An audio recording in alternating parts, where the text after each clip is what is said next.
Vous êtes de plus en plus nombreux à nous suivre et à participer à l'évolution de la chaîne Afrique N24, et sincèrement nous tenions à vous en remercier. Nous lisons tous vos commentaires qui enrichissent le débat et vraiment nous vous demandons de nous soutenir, en aimant les vidéos pour une large diffusion, et pour continuer à avoir une ligne éditoriale indépendante, et vous proposer de nouvelles émissions toujours de plus en plus enrichissantes. Ne restons pas passifs, soyons actifs. Merci et à bientôt. Le Mali et le Niger rétablissent la double imposition avec la France.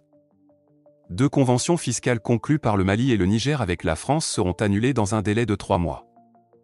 Les relations fiscales entre la France, le Mali et le Niger prennent un tournant significatif alors que les deux pays africains ont décidé d'annuler les conventions fiscales visant à éviter la double imposition avec la France.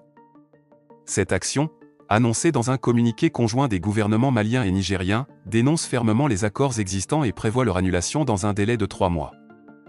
Le communiqué, signé par des représentants gouvernementaux des deux nations, évoque explicitement des motifs fondamentaux pour cette résiliation. Il souligne l'attitude jugée hostile de la France et met en lumière le déséquilibre perçu dans ces conventions, les considérant comme préjudiciables aux intérêts économiques du Mali et du Niger. Cette remise en question des accords fiscaux entre ces pays remonte à des décennies, la convention entre la France et le Mali datant de 1972 et celle avec le Niger de 1965. Ces accords étaient axés sur la prévention de la double imposition et l'établissement de règles d'assistance mutuelle en matière d'impôt sur le revenu, de droits de succession, d'enregistrement et de timbre. L'argumentation avancée pour justifier cette décision s'appuie sur des points juridiques internationaux, citant la Convention de Vienne de 1969.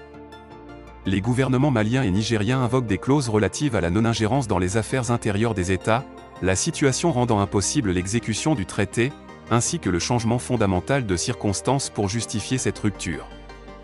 L'objectif affiché est de préserver les intérêts supérieurs des peuples maliens et nigériens, selon le communiqué.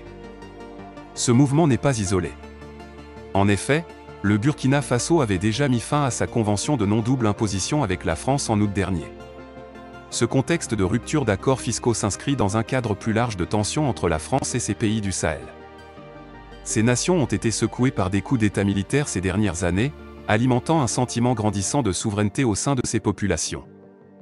L'impact de cette décision de rupture des accords fiscaux entre le Mali, le Niger et la France est significatif, non seulement sur le plan financier mais aussi sur les relations politiques et diplomatiques. Cette action souligne un désir de réévaluation des relations économiques entre les pays africains et l'ancienne puissance coloniale, révélant ainsi une dynamique complexe et changeante dans les liens entre ces nations. Likez la vidéo si ce n'est pas déjà fait. Laissez aussi votre point de vue en commentaire. Abonnez-vous et cliquez aussi sur la petite cloche de notification pour ne rien rater de nos prochaines vidéos. N'oubliez pas de partager aussi la vidéo et de la liker.